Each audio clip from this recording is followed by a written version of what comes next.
탈세 혐의가 포착된 360여 명에 대해 세무조사에 착수했습니다. 국세청이 코로나19로 인한 경제 위기를 틈타 탈루 혐의자 517명을 골라 세무조사에 고강도 세무조사에 착수합니다. 오프닝 오늘 굉장히 이상한데요? 오늘 정말 중요한 주제를 가져온 것 같아요. 오늘은 걸리면 주야 때는 세무조사의 모든 것. 이걸 이렇게 살린다고? 자십니다. 잣. 우리가 잣, 먹는 잣. 잣. 정말 걸리면 지읒될 수 있는 그게 바로 세무조사거든요. 살면서 되도록 겪지 않는 게 제일 좋지 않을까 싶습니다. 그래서 오늘은 저희가 세무조사란 무엇이며 누가 왜 어떻게 나오게 되는지, 조사가 나오게 됐을 때 어떻게 대처해야 되는지 A부터 Z까지 정리해 보도록 하겠습니다. 현재 세무조사의 어려움에 빠져보지 계신 여러분, 이 유경험자가 오늘 어드바이스 좀 해드리겠습니다. 끝까지 시청해주세요. 일단 뭐 세무조사는 이제 다들 잘 알고 계실 거예요. 저희가 이제 세금 납부한 거에 대해서 잘못된 게 있다고 한다면은 이제 그 부분을 조사를 하는 건데, 보통 이제 대상자 성정은 이제 보통 두 가지로 저희가 나누고 있죠. 전산 분석에 의해서 매년 하는 정기 조사랑 탄로 사항이 확인됐을 때 그 즉시 하는 수시 선정이 있습니다. 이렇게. 주로 어떤 분들이 대상자로 선정이 되냐? 세금 무신고자, 자금 출처가 불분명한 자, 소득에 비해 지출이 과다한 자, 호화사치 생활자, 호황업종, 장기 미조사 업체 등이 대표적입니다. 우리가 세금 무신고자 뭐 당연히 뻔한 거고, 호화사치 생활자, 요즘 뉴스에 많이 나오는 자금 출처가 불분명한 사람들, 이런 것들에 대해서 국세청이 도대체 어떻게 알고 있을까요? 질문하신 거죠? 예, 여러분에게 질문했어요.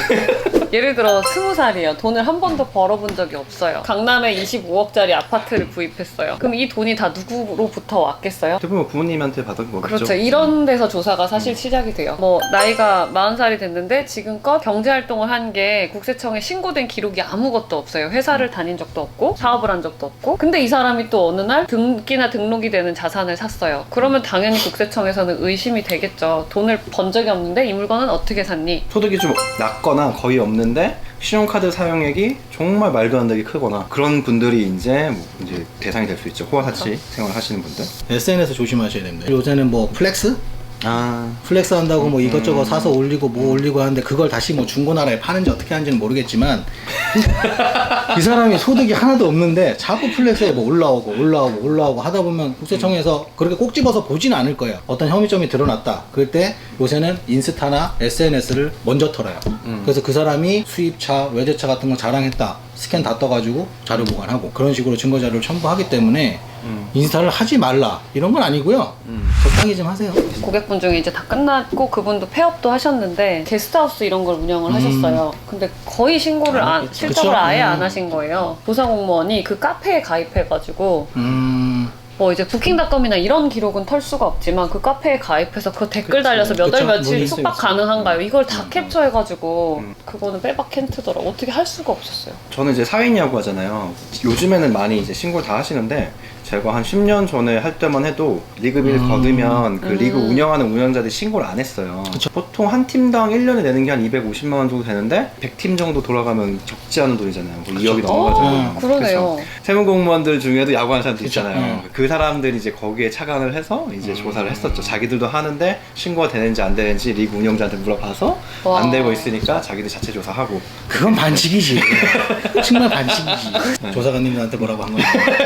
저희들이 알 수 없는 부분이 이제 현금 매출 부분인데, 통장을 오픈을 안 하시니까 저희들이 유출을 해서 매출을 잡아야 되는데, 뭐 저희들이 유추해서 잡는 매출은 형편없죠. 대표님들한테 항상 이거 매출 제대로 신고해야 되는데, 대표님들이 대부분 그렇게 얘기하실 거야. 안 걸려. 되게 얄미워. 아니 내 옆에 저기 20년 했는데 안 걸려. 그분들이 간과하고 계시는 게, 안 걸릴 순 있지만 걸리면 다 털리는 거예요. 왜? 국세청이 그동안 축적한 노하우가 있겠죠?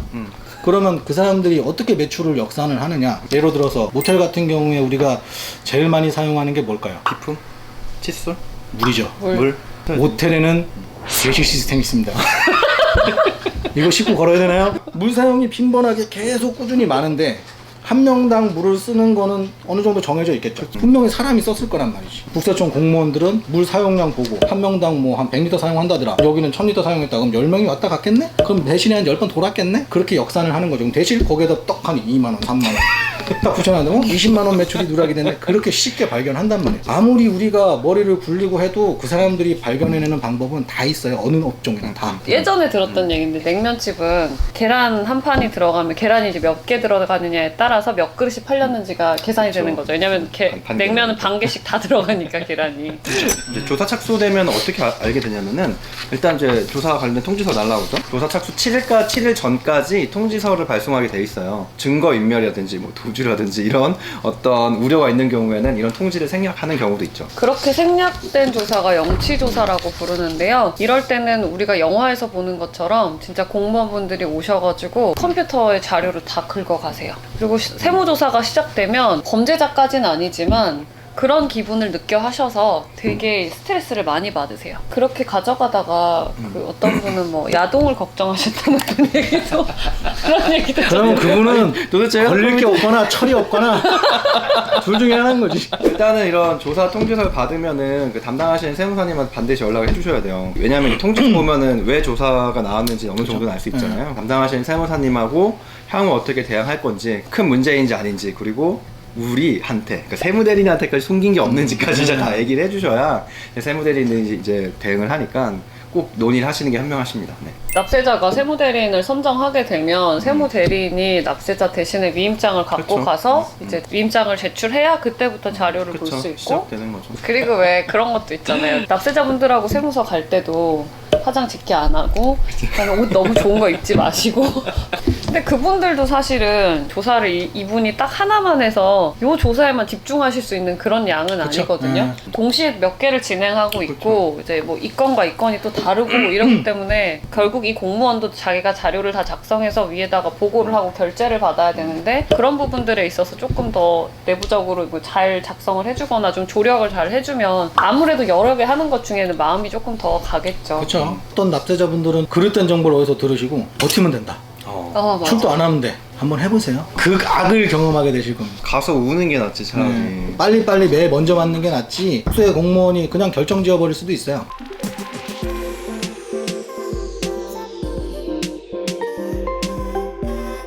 세무조사할 때 세무대리인 비용도 비싼데 이 사람들이 과연 무슨 일을 해주냐 이걸 좀 궁금해 하시거든요. 이제 저희가 해드리는 일은 아무래도 납세자분들은 조사공무원한테 이제 대응이 좀 안 되겠죠, 원활하게. 그래서 그런 부분을 전반적으로 저희가 의사소통도 대신해드리고 교육과정을 함께 해드리는 거죠.